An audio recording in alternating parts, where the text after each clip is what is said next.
ओम नमः सिद्धेभ्यः। मंगलम भगवान वीरो मंगलम गौतमो गणी मंगलम कुंद कुंदाद्यो जैन धर्मोस्तु मंगलम सर्वमंगल मांगल्यम सर्वकल्याणकारकम प्रधानं सर्वधर्माणां जैनं जयतु शासनं जैनं जयतु शासनं जैनं जयतु शासनं। धर्मानुरागी भाइयों बहनों, अपनी चर्चा प्रत्येक रविवार को आचार्य मानतंग स्वामी द्वारा विरचित आदिनाथ स्वामी स्तोत्र या भक्तामृत स्तोत्र पर चल रही है। उसी क्रम में आज हम तीसरे छंद पर आगे चर्चा करेंगे। पहले हम 2 छंद पढ़ लेते हैं, फिर तीसरे छंद पे आगे चर्चा करेंगे। भक्तामर प्रणत मौलिमणि प्रभाणा मोद्योतकं दलित पाप तमोवितानम् सम्यक् प्रणम्य जिन पादयुगं युगादा वालंबनं भवजले पततां जनानां यः संस्तुतः सकलवाङ्मय तत्त्वबोधा उद्भूत बुद्धिपटुभिः सुरलोकनाथैः स्तोत्रैः जगत्त्रितय चित्तहरैरुदारैः स्तोष्ये किलाहमपि तं प्रथमं जिनेन्द्रम् बोध्या विनापि विबुधार्चितपादपीठ कर्तुं समोद्यतमतिर्विगतत्रपोऽहम् बालं विहाय जलसंस्थितमिन्दुबिम्बम् अन्याकरीक्षति जना सहसा ग्रहीतुम्। मैं एक चीज का अनुभव कर रहा हूं कि इसमें हमें संस्कृत के एक एक शब्द को अलग अलग भी लिखना और समझना चाहिए, क्योंकि जो प्रकाशित होता है उसमें तो मिला के ही प्रकाशित कर देते हैं, या लोगों को समझ नहीं वो कैसा भी कर देते हैं अर्थ करने के लिए। अब जैसे इसी में मन्य, वो मन्य नहीं है, बिंबम अन्य है। अब आदत पड़ गई मन्य की, तो वो मन्य ही पढ़ा जा रहा है। तो जो यहाँ पर अपन पहले एक बार अर्थ कर लें और एक एक पद को अलग अलग समझ लें। बुद्धिया, ये एक पद है, बने बुद्धि के बिना। बिना अपि माने भी, वो अपि अलग है, संधि करके लिखा गया है, संस्कृत में ऐसे ही लिखा जाता है, लेकिन आपको एक एक शब्द को अलग अलग समझना है कि बुद्धि के बिना भी विबुधार्चित, विबुध लोगों के द्वारा, एक तो होते हैं अज्ञ, एक होते हैं विज्ञ, एक होते हैं बुध, एक होते हैं विबुध। ये 4 लेवल आपने कभी पता नहीं सुने, विचार किए या नहीं किए तो आज आप समझ ले। अज्ञ, जिसे अपने तत्व का, आत्म स्वरूप का कुछ पता नहीं है, वो अज्ञ, सिर्फ अपने देह आदि में मग्न है, भोगों में मग्न है, वो प्राणी है अज्ञ, अज्ञानी। दूसरा विज्ञ, जिसे पता तो है, पढ़ तो लिया है, सुन तो लिया है, क्षोभसम से जान भी लिया, लेकिन अप्लाई नहीं किया। ठीक है ना? तो वो कौन है? विज्ञ। जानकार तो है, विद्वान तो है, पर ज्ञानी नहीं। विद्वान और ज्ञानी अलग अलग लेवल, ठीक है ना?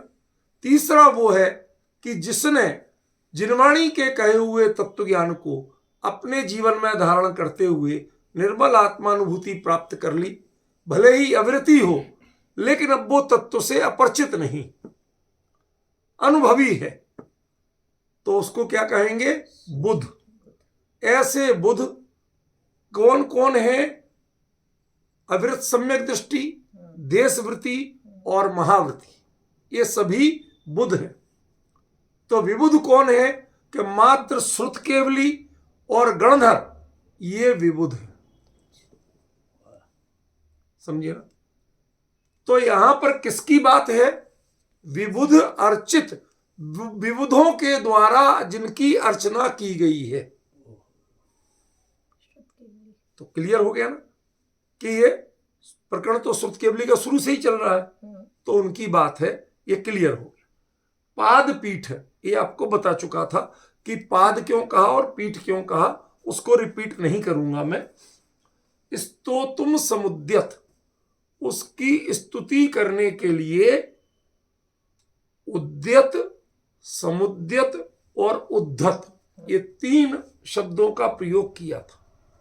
जो खाली अपने मन में स्वार्थ रखता है, विषय भोग का, पुण्य की वासना रखता है, और शब्द का अर्थ नहीं समझना, कुछ नहीं करना, मात्र गृहीत मिथ्यात्व के पोषण के लिए स्तुति पाठ आदि करता है कि मैं भगवान का ये पाठ करूंगा मुझे ये मिल जाएगा।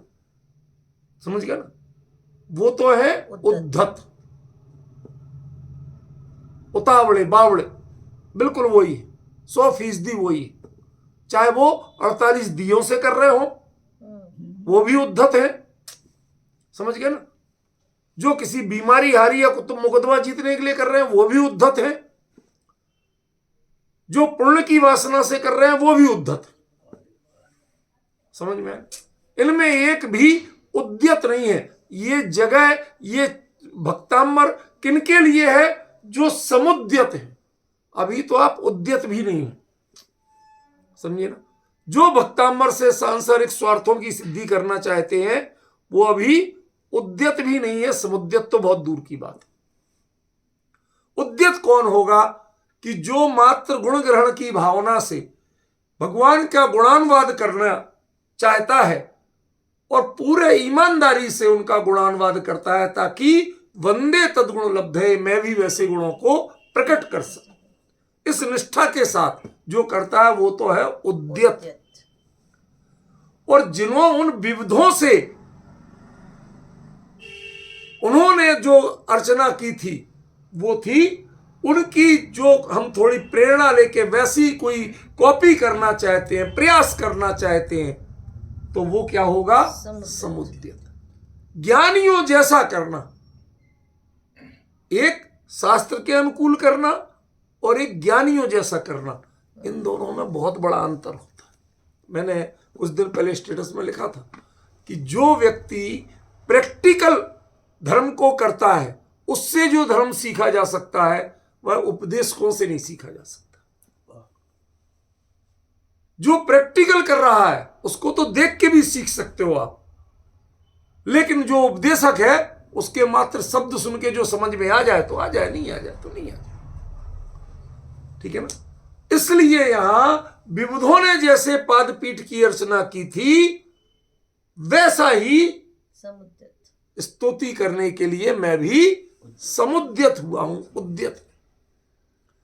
जब हम ज्ञानियों के अनुकरण करते हैं तो समुद्यत कहलाते हैं। जब हम पढ़ सुन के कुछ अच्छा करते हैं तो उद्यत कहलाते हैं, और जब सांसारिक वासनाओं से करते हैं तो उद्धत कहलाते हैं। समझ गए? बड़े क्लियर कॉन्सेप्ट। मति विगता त्रिपोहम, ये सब बता चुका था मैं कि मैं मत, जब बुद्धिया विनापी कह दिया तो मति विगत क्यों कहा, ये सब पिछली चर्चा है, छेड़ूंगा दोबारा चल जाएगी। और त्रिपोहम, ये बेचारा हूं मैं। बेचारा माने कभी कभी स्थिति बड़ी विडंबनापूर्ण होती है। क्यों? ऊपर बढ़ नहीं सकते, नीचे जा नहीं सकते, सत्य को जानते हैं, लेकिन उस पर आगे करने की हमारे पास भूमिका नहीं, परिस्थितियां नहीं है। तो हम क्या कहेंगे? भाई ट्रेन से एसी से जाना है और वो ट्रेन 4 घंटे लेट हो गई, मैं टाइम पे प्लेटफॉर्म पे खड़ा हूं। ट्रेनें तो बहुत आ जा रही हैं, लेकिन हर किसी में तो नहीं चढ़ सकता, क्योंकि रिजर्वेशन जिसमें उसी में तो जाऊंगा, जो मेरी मंजिल पे जाता है उसी में तो जाऊंगा। ठीक है ना। तो उन जैसी स्तुति तो कर सकता हूं, लेकिन उन जैसा आगे बढ़ने का पुरुषार्थ वो नहीं कर सकता। समझ गए? इसलिए अपने आप को तृप्त कहा, बेचारा कहा। बेचारा माने मैं करना नहीं चाहता ये नहीं है, लेकिन विवेकी व्यक्ति भी कभी कभी बेचारा होता है, जो सब कुछ करना चाहता है लेकिन उसके अनुकूल परिस्थितियां नहीं होती हैं कि वह उसका पुरुषार्थ उस रूप में कर सके। इसीलिए मैंने आपको दृष्टांत दिया कि जैसे कोई व्यक्ति यदि प्लेटफॉर्म तक पहुंच जाए, सब कुछ टिकट आपके हाथ में है, अपर क्लास का टिकट है, सब कुछ है, और जहां कोच आना है वहीं खड़ा है, सब कुछ सही होते हुए भी यदि ट्रेन ही लेट हो, सिस्टम में प्रॉब्लम हो, तो आप क्या कर लोगे? प्रतीक्षा करने के अलावा। तो ये जो प्रतीक्षा में है, वेटिंग लिस्ट नहीं कह रहा हूं, टिकट तो कंफर्म है, लेकिन अभी ट्रेन आने की प्रतीक्षा में, उस स्थिति को तृप कहा, बेचारा कहा। मैं बेचारा हूं, क्यों? क्योंकि अभी वह पुरुषार्थ नहीं कर सकता जो पुरुषार्थ वह अविरति होकर भी लोकांतिक देव करना चाहते हैं। जितना उत्कृष्ट वैराग्य, किसी से चर्चा तक नहीं करना, तीर्थंकर देव के वैराग्य के अलावा बोलना तक नहीं, अभी इतनी भावभूमि पे मैं नहीं पहुंचा हूं। मैं तो बोल रहा हूं, मैं तो लिख रहा हूं, उन्होंने लिखा नहीं था। ठीक है ना? इस भाव से उन्होंने कहा मैं बेचारा। अब देखिए इसके बाद की बात, बालम विहाय। बाल किसको कहते हैं? हमारे यहां बाल बच्चे को भी कहते हैं और बाल अज्ञानी को भी कहते हैं। ख्याल में? ये अज्ञानी जीव ही हैं। अब आज की जो चर्चा अब शुरू हो रही है ये बहुत गंभीर है, बहुत ध्यान से सुनना। ये अज्ञानी ही हैं जो जल संस्थित इंदु बिंबम, जल में, और मैंने क्या बताया था, जल की जगह जड़। आखिरकार देखो, बहुत बैलेंस से लेना। जो मंदिर जी में आप प्रक्षाल करते हो, क्या साक्षात जीवंत अनंत मान के करते हो कि जिन बिंब मान के करते हो? जिन बिंब मान के करते हो। अनंत का तो प्रक्षाल होता ही नहीं। क्यों होता है? नहीं होता। तो आप जानते हो कि ये बिंब है, ठीक है ना? हम अपने भावों में उनको परमात्मा मान के साक्षात कर रहे हैं सब कुछ, लेकिन जो क्रियाएं हैं वो क्रियाएं एक बिंब के साथ ही की जाती हैं। वो क्रियाएं साक्षात समोसरण में विराजमान अनंत परमात्मा के साथ नहीं की जाती। पॉइंट समझ गए? और आप कर रहे हो क्रिया, और वो जानते हो, वो क्रियाएं बता रही हैं कि आप मान रहे हो कि ये बिंब है, ये साक्षात भगवान नहीं। भले ही आप पढ़ते हो कि साक्षात श्री अनंत का मानो निभन प्रसन्न करो, मानो, वो उत्प्रेक्षा है, आप मान रहे हैं। साथ ये मानना ये बताता है कि आप ये भी मान रहे हैं कि ये है नहीं।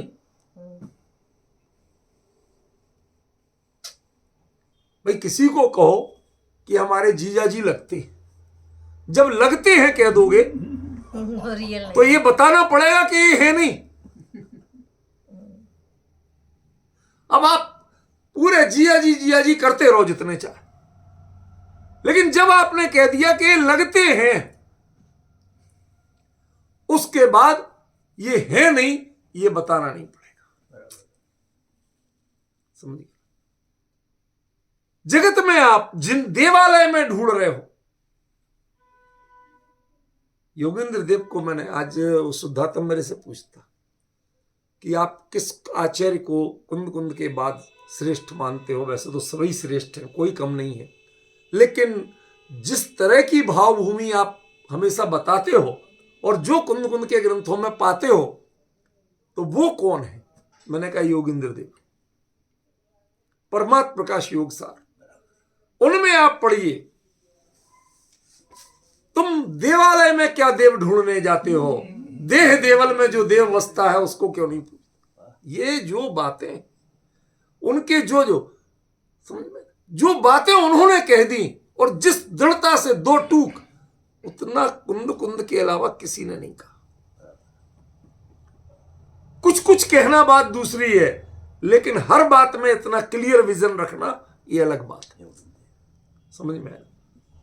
तो वो लिखते हैं कि तुम देवालय में जाके तो देव को पूजते हो और निज देह रूपी देवालय में जो देव विराजमान है उसकी कभी आराधना की?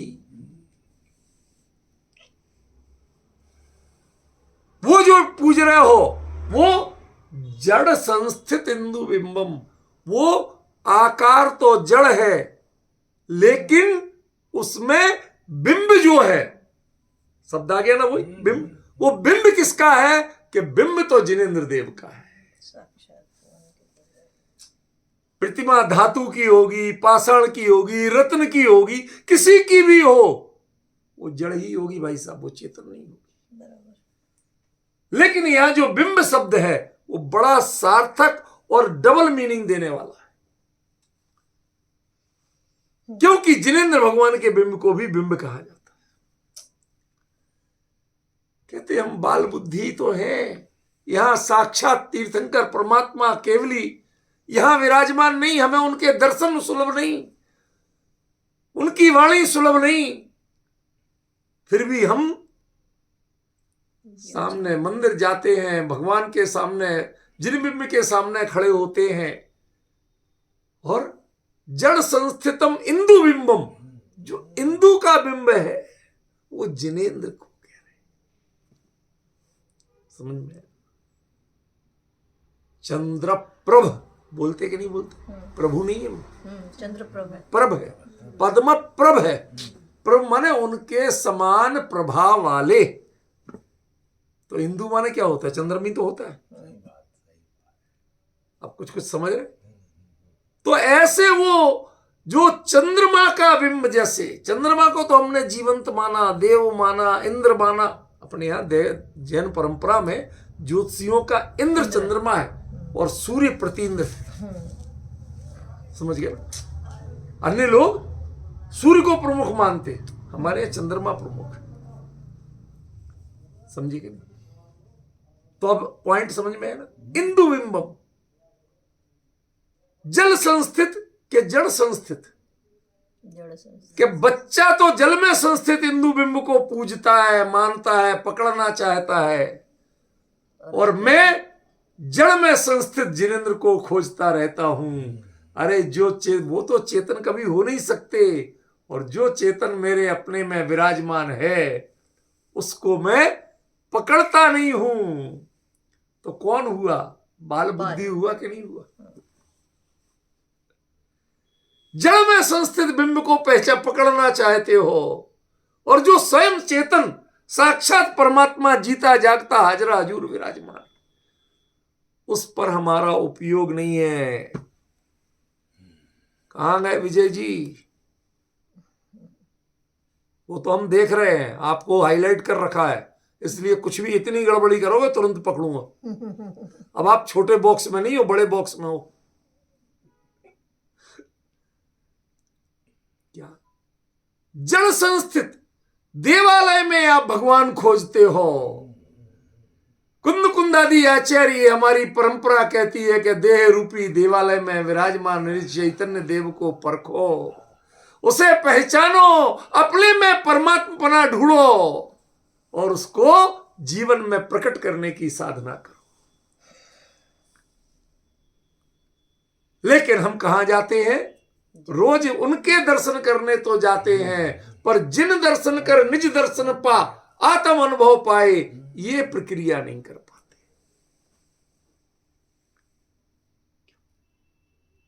जबकि हमारा जैन दर्शन क्या कहता है? सारे कवि जय परम शांत मुद्रा समेत भविजन को जिन अनुभूति हेत के निज अनुभूति हेत, ये हम छोड़ देते, यहां चूक जाते हैं।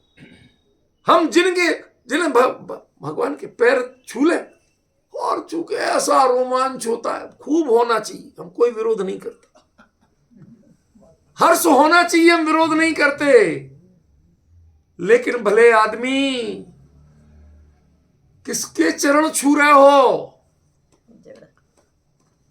जड़ता कहां है? क्योंकि जो समोसरण में साक्षात भगवान विराजमान होते हैं उनके चरणों तक कोई नहीं पहुंचता, कोई नहीं छूता। और तुम छू के इसका आकर्षण करके ये बता रहे हो कि आपने इनको चेतन नहीं माना है।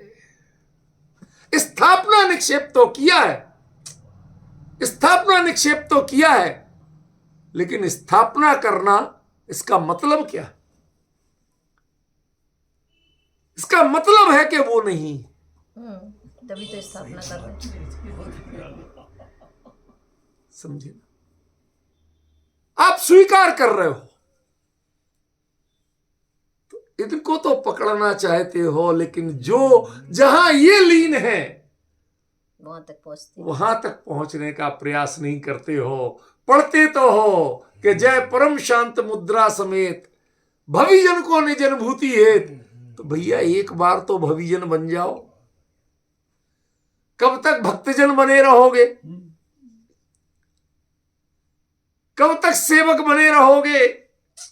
कब तक दास कहलाओगे?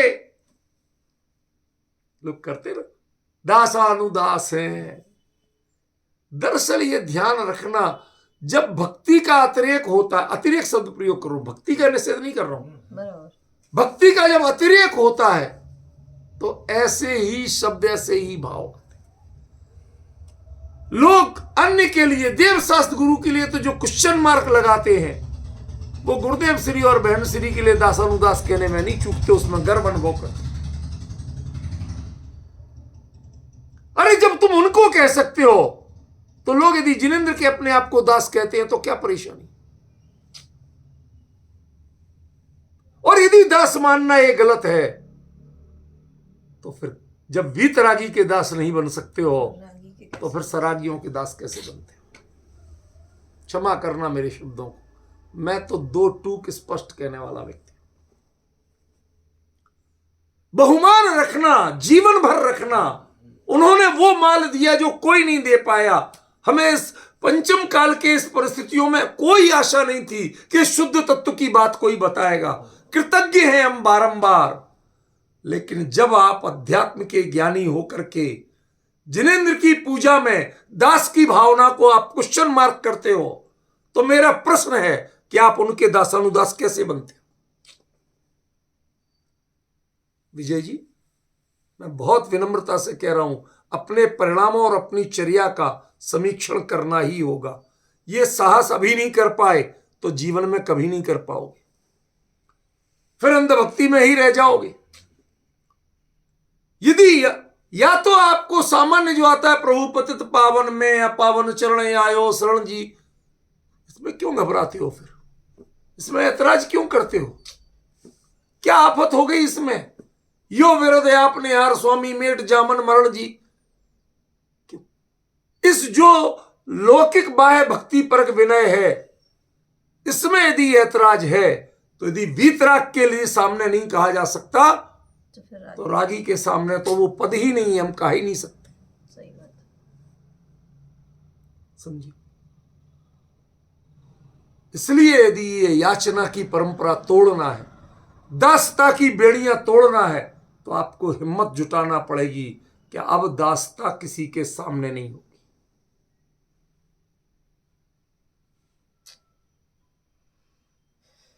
हम उनके कृतज्ञ जीवन भर रहेंगे। कोई हमें नहीं बदल सकता, कोई हमारे हृदय से वो भावना नहीं निकाल सकता। लेकिन यदि आपको ये लगता है कि दासता ये गलत चीज है, ये गुरुदेव ने दासता नहीं सिखाई, उन्होंने तो तुम्हें भगवान बना के बताया, भगवान कह के बुलाया, उन्होंने दास कह के नहीं बुलाया, तो आपका भी कर्तव्य है कि गुरु की आज्ञा मानो। समझ में? फिर जिन बिंबों के जिनेंद्र के दास अकेले मत बनिए, फिर उनके गुणग्राही बनिए। जो बिंब को पकड़ना चाहता है, बिंब को रखना चाहता है, उनका आसरा लेना चाहता है, वो बाल है। बिंब के माध्यम से निज बिंब तक जो पहुंचना चाहता है, निज देव तक जो पहुंचना चाहता है और प्रयास करता है, उसका प्रयास सफल है, वो भक्त है। शुरुआत कहां से हुई थी? भक्त अमर। कौन सी भक्ति अमर हो सकती है कि जिनको देखा निज में आए, निज में समाये और जिन बन गए। यही भक्ति का अमर तरीका है। बाकी सब तो विनाशी है, बाकी कोई टिकने वाला नहीं है। हमारे यहां तो परंपरा ही ये रही है, दर्शन करने जाते थे, दर्शनीय बन जाते थे। बराबर। क्या दर्शन करने जाते हैं, दर्शनीय बन जाते हैं। लोग दर्शन करें, ऐसी अपनी भाव भूमि। जिनेंद्र को देखा और उनके जहां उनकी दृष्टि थी वहां अपनी दृष्टि ले गए। ये कला सीखी। और भक्ति कला एवं सीख भक्त भगवान बन गया, लिखा है ना। वो है चीज, वो सीखना है। अन्यथा यदि बिंब को पकड़े, भाई साहब हम तो भैया प्रतिज्ञा है, जब तक जिनेंद्र बिंब के प्रक्षाल पूजन नहीं कर लेंगे, हम तो अन्न का दाना तो दूर, हम जल भी ग्रहण नहीं करेंगे। कसमें किए रहो, बालम बिहाय है। जो बिंब में ही सब कुछ खोज रहा है, वो बाल बुद्धि है।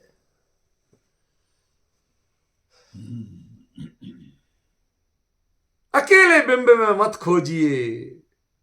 वो बिंब में जिसकी स्थापना की है, पहले वहां तक पहुंचने की कोशिश कीजिए।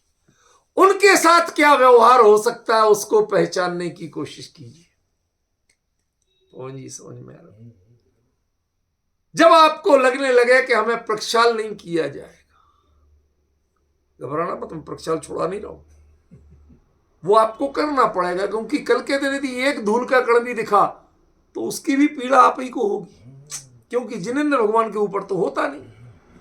तो आप करेंगे, छूटेगा नहीं। लेकिन जब वो सौभाग्य का प्रतीक नहीं लगे, वो एक संस्कार का प्रतीक लगे, वो कर्तव्य तो लगे, लेकिन सौभाग्य क्या है कि उसके बाद जो जिनबिंब की अर्चना की, उसमें उनका जो गुणानुवाद किया और उससे प्रेरणा लेके कायोत्सर्ग की विधि में उतर गए। देह को भी आप देह में रह के देहातीत हैं, अपने स्वरूप में डूबे हुए हैं। मैंने भी एक डुबकी लगाने की कोशिश तो की, बस। ये है दर्शन विधि, ये है भक्ति की विधि, है स्तुति की विधि। ये है जैन दर्शन में जैन बनने का तरीका, और दूसरा तरीका नहीं है भाई साहब। कितना पैसा दिया, कितनी सामग्री चलाई, कितने घंटे लगाए, ये कोई वैल्यू नहीं रखते।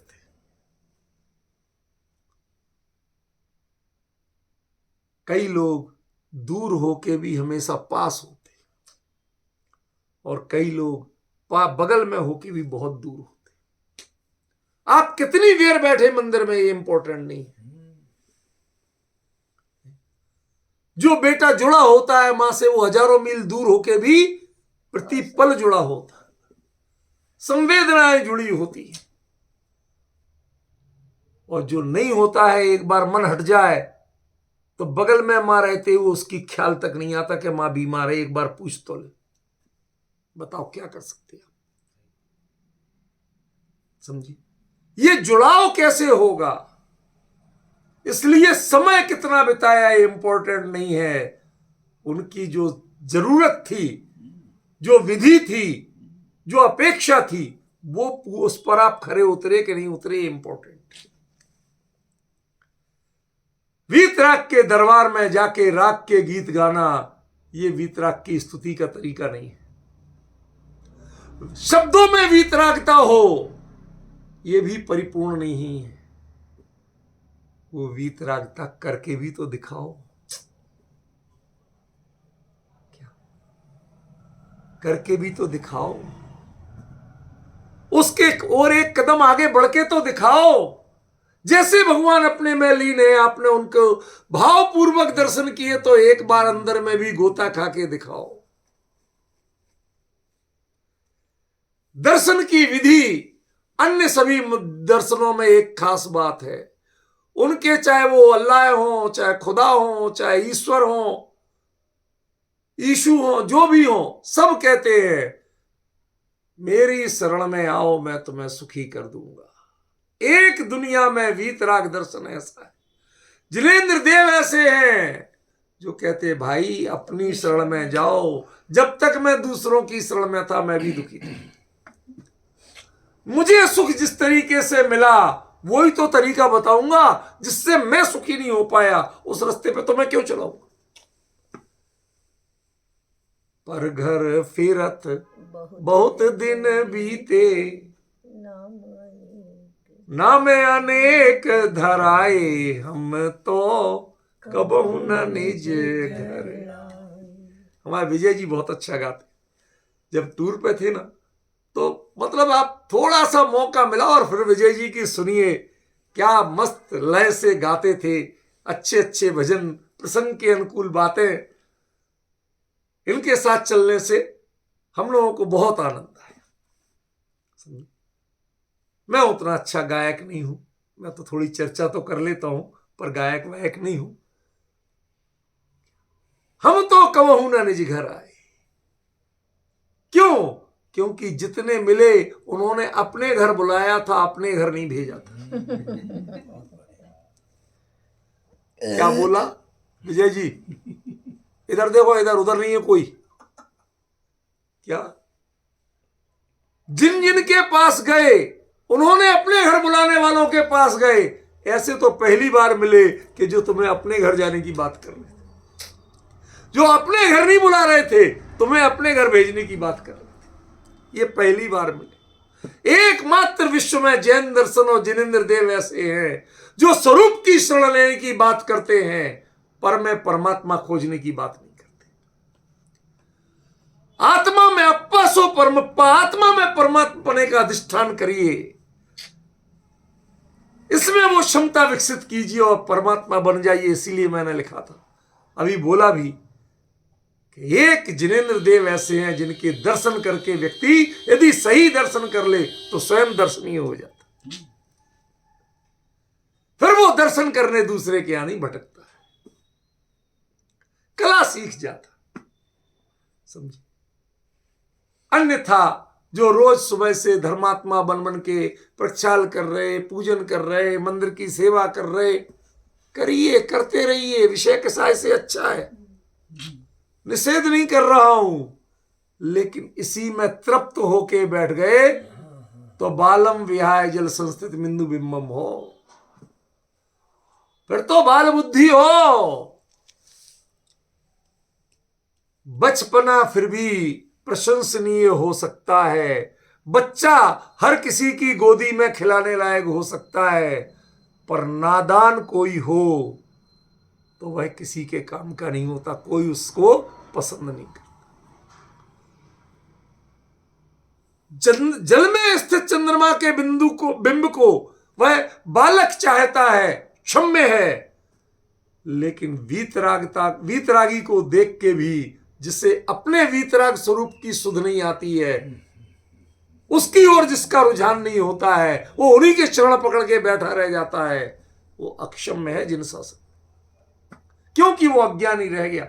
यदि यहां आके ज्ञानी नहीं बन सके तो कहां ज्ञानी बनोगे? अन्यत्र तो ज्ञान की वो परंपरा कहां है? वो तो कहते हैं कि ब्रह्म से तुम्हारे अंदर ज्ञान है, उसकी छाया पड़ रही है, सो ज्ञान है। तुम तो ज्ञानी हो ही नहीं। समझ? प्रत्येक आत्मा अनंत शक्ति का निधान, ज्ञान स्वभावी चैतन्य चमत्कार मात्र तत्व है। ये अकेला वीतराग जैन दर्शन बताता है विजय जी, कोई नहीं बताता।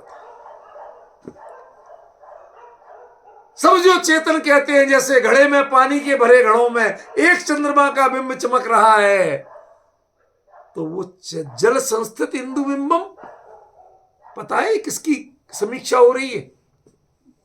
ये वेदांत की समीक्षा हो रही है। ये मान्यता किसकी है? वेदांत की मान्यता है। आत्मा अपने आप में चेतन नहीं है, वो ब्रह्म की झलक उसमें दिख रही है, उसका संस्कार आ रहा है तो चेतन है।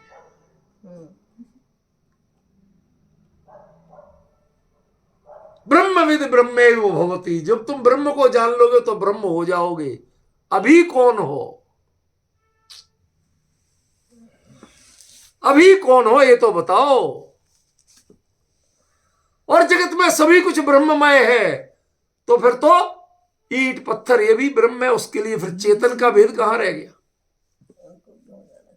समझ गया ना, उनको भी भगवान बनना चाहिए फिर तो। आजकल यही तो विडंबना है कि इन्हीं के भगवान तो बन रहे हैं, इनके भगवान तो पूज रहे हैं। और जो भगवान बनने की सामर्थ्य जिसमें है, जो अंतरंग से भगवान स्वरूप है, वो अपनी आराधना करने का मार्ग नहीं ढूंढ पा रहा, वो उसको नहीं पहचान पा रहा है, वो विधि नहीं जान रहा है। इसलिए आचार्य ने एक बड़ा गंभीर व्यंग किया, तीखी मार दी है। बालम विहाय जल संस्थित, मैं कर तो रहा हूं आपकी स्तुति, लेकिन ध्यान रखना वास्तव में परमात्मा में निज चैतन्य की छवि ढूंढना ये बालकों की हरकत है, ये समझदारों की नहीं। समझदार तो अपने चैतन्य में ही अपने स्वरूप का विकास ढूंढते हैं और परिपूर्ण परमात्मा बनके। ये बहुत अद्भुत चर्चा है, ये बहुत गंभीर ग्रंथ है। ध्यान रखना, जहां तक मेरी जानकारी है, गुरुदेव श्री ने इसके अलावा किसी स्तुति पर प्रवचन नहीं किया। उन्होंने मात्र भक्तामर स्तोत्र पर प्रवचन किए थे।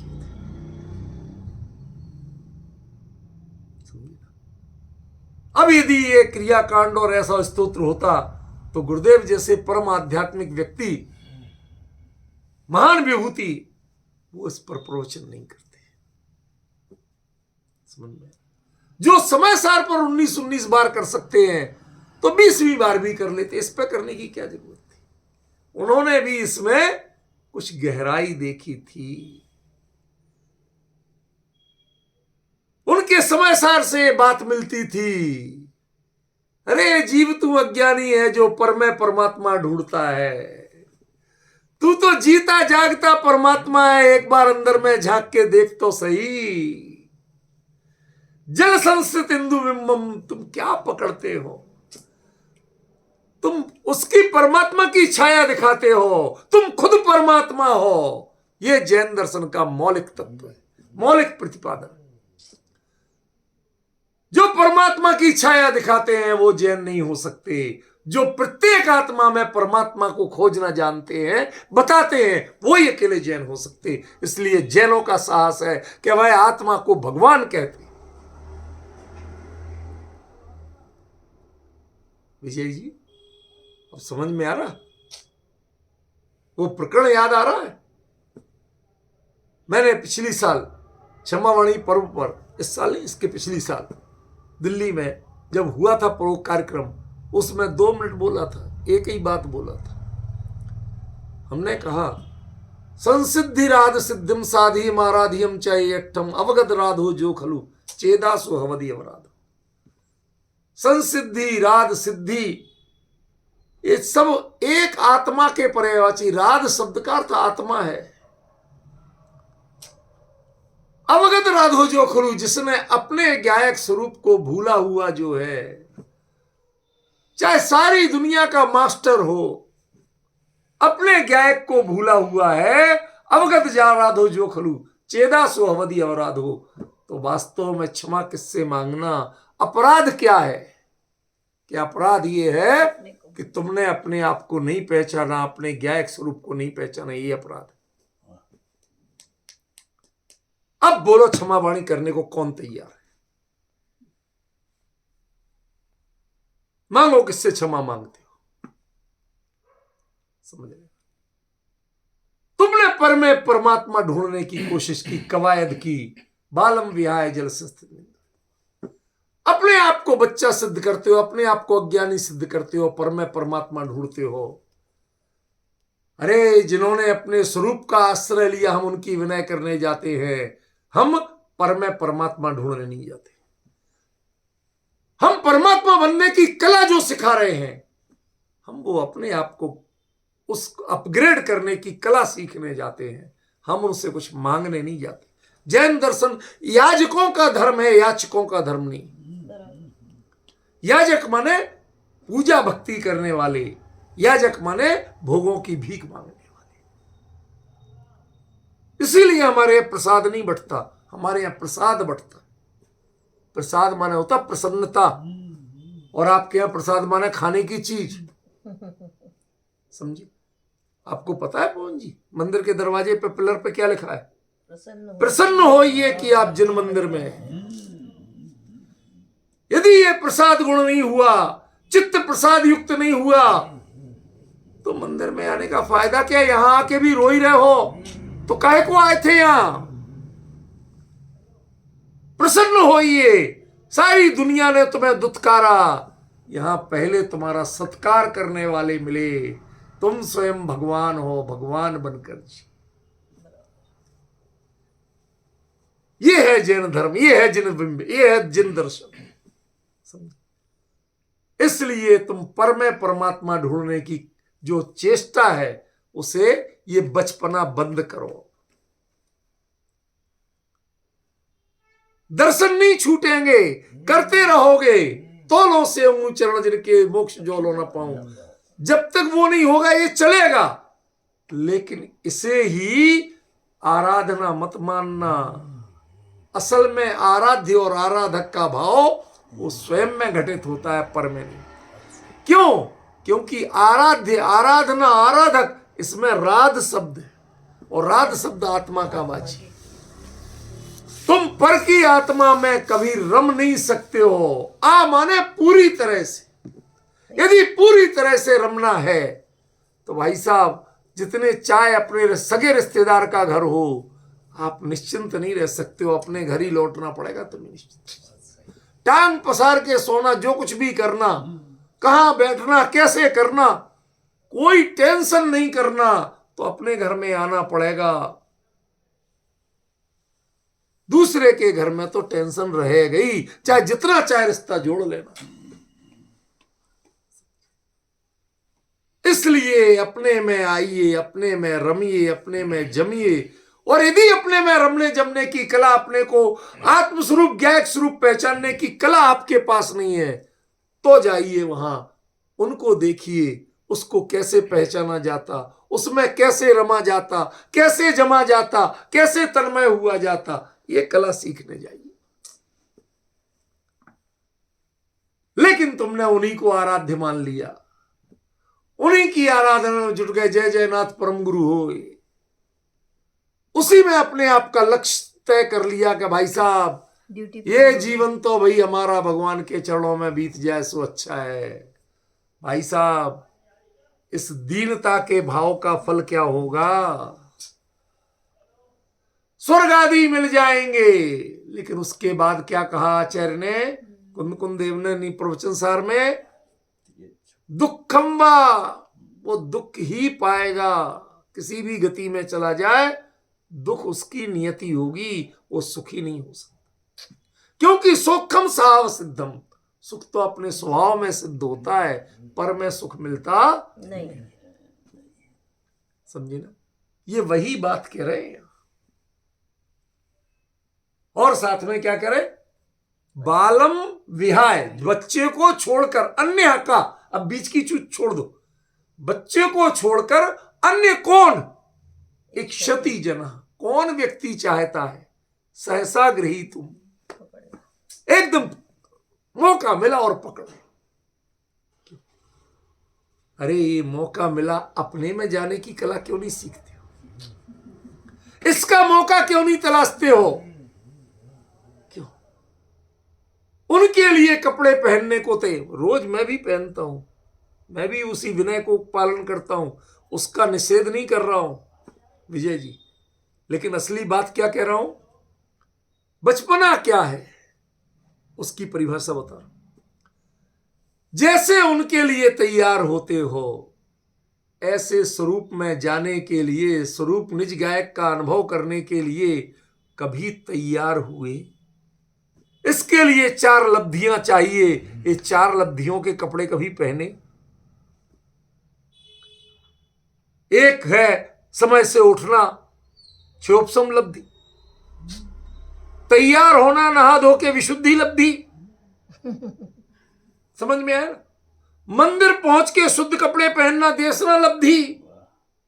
और उसके बाद जिन बिंब के सामने जाके जो सारी विधियां करना, प्रायोग लब्धि। इसके बाद क्या होना चाहिए? करण लब्धि होना चाहिए। उसका प्रयास कभी किया? इसके लिए कभी तैयार हुए? नहीं हुए तो माफ करना, आप बाल हो, बच्चे हो, आपके साथ चाइल्ड ट्रीटमेंट होना चाहिए, आपकी हाफ टिकट लगना चाहिए। पवन जी, अभी तक हाफ टिकट बने हुए हो, फुल टिकट नहीं हो पाए।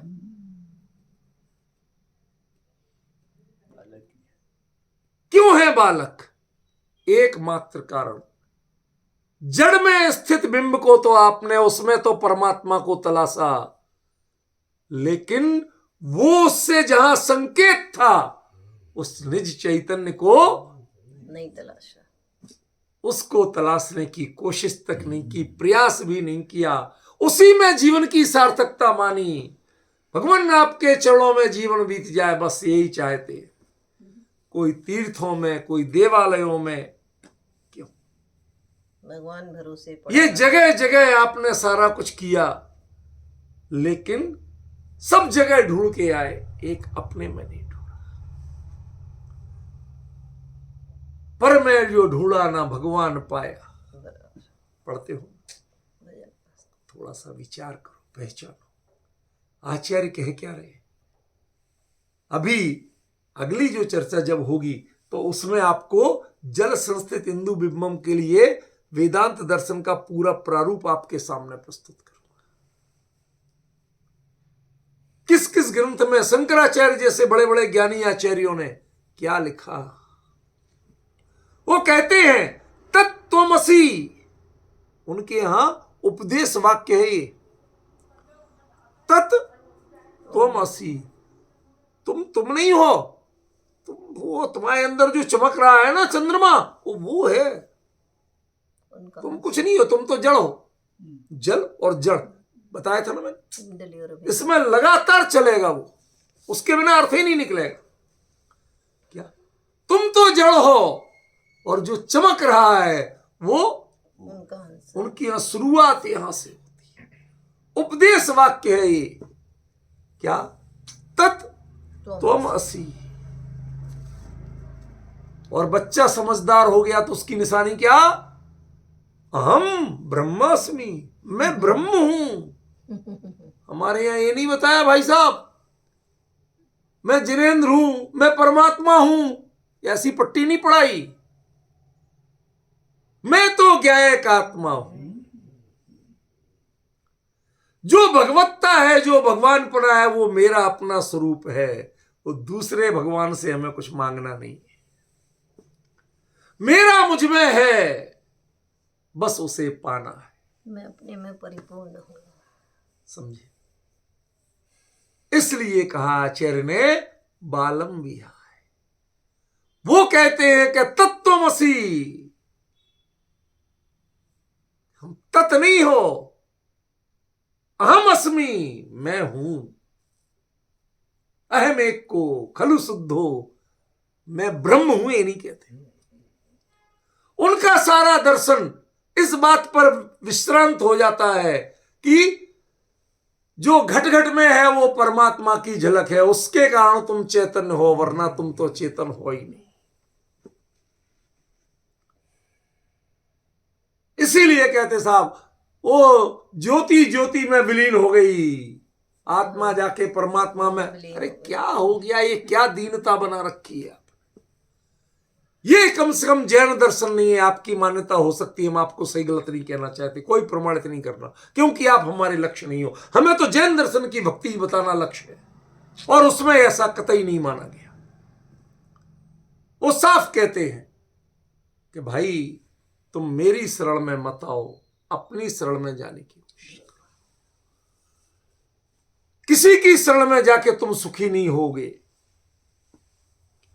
मैं एक आखिरी दृष्टांत देना चाहता हूं, बहुत मार्मिक है। मैंने लिखा भी है ज्ञान प्रवर्तन पुस्तक में, जहां आत्मानुभव की प्रक्रिया सम्यक दर्शन के संदर्भ में लिखी है, उसमें दिया। एक कवि हुए हैं अयोध्या सिंह उपाध्याय हरिऔध, इस नाम से कवि हुए, हिंदी साहित्य के प्रसिद्ध कवि है, नामी कवि है। उन्होंने एक कविता लिखी है, वह एक बूंद, इस नाम से। पता नहीं आप लोगों में किसी ने पढ़ी हो, नहीं पढ़ी हो। बाकी अभी भी सोशल मीडिया पर तो बड़ी आसान किताब है, इस पर तो आप इतना टाइप करो, उनके नाम से तुरंत आ जाएगी पूरी कविता। पढ़ना उसको, मैं उसका सार बताना चाहता हूं। वो एक बूंद जो यहीं से समुद्र से उड़ के गई थी, वाष्पीकरण से। ये सारी प्रक्रिया दी है मैंने, अनुभव की प्रक्रिया में ये पूरी कविता को जीवंत करके बताया मैंने। वो बूंद यहां से वाष्पीकरण से उड़ के ऊपर बादल बन गई।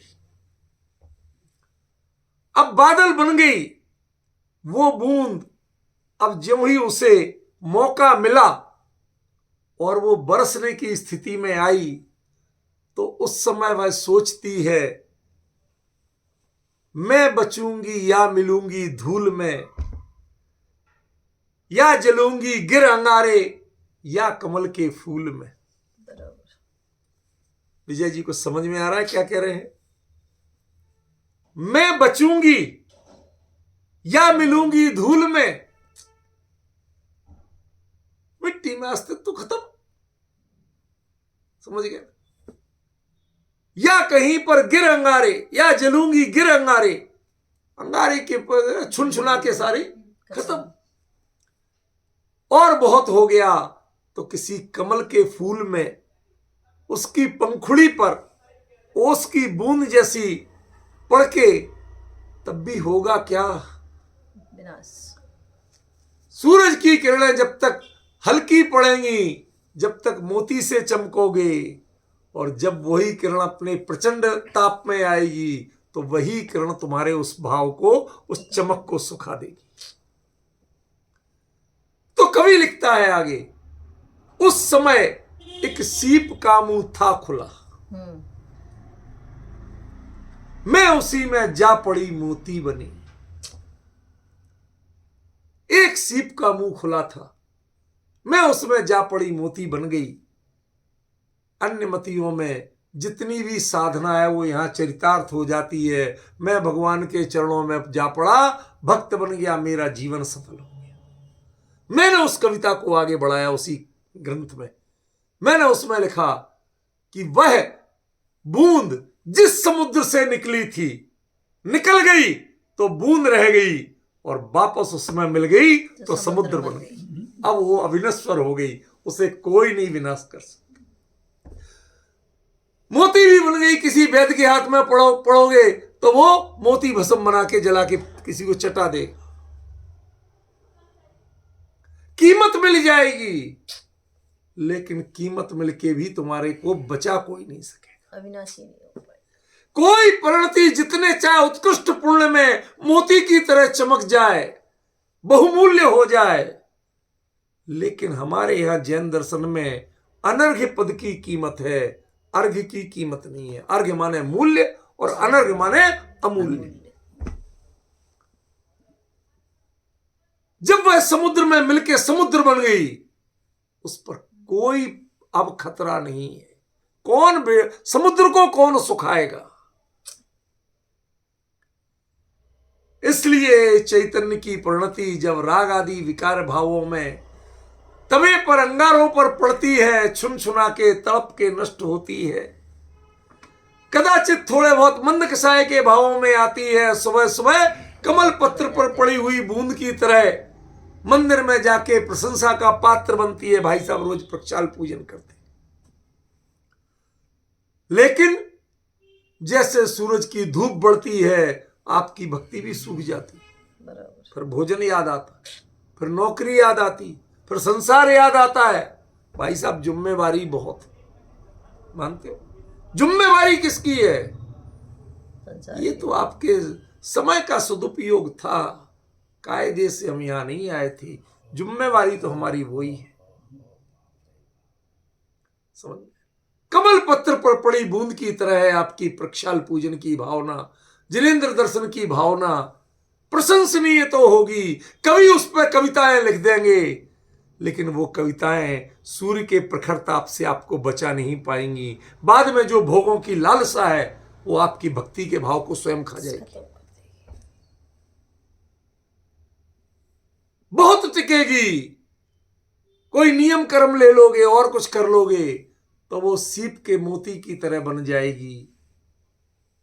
कई लोग प्रतिमा ले लेते, ये कर लेते, वो कर लेते, क्यों? नाम पाटिया लगा दोगे, कुछ समय के लिए मोती की तरह चमकेगी, सूरज की धूप नहीं कर पाएगी जिसका विनाश, उसके लिए कोई खलवट्टाचार्य उसका विनाश करेगा। खलवट्टाचार्य माने काल उसका विनाश करेगा। आचार्य ने साफ लिखा है, एक तिरियो वा मानुषो वा देवो वा तावधि कालम, उतने काल तक ही चमकोगे, उसके आगे चमक नहीं पाओगे, जी नहीं पाओगे।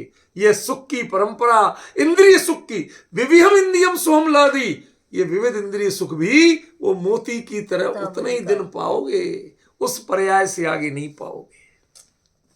बताइए ये भक्तामर है या प्रवचन सार है? वो प्रवचन सार है या भक्तामर?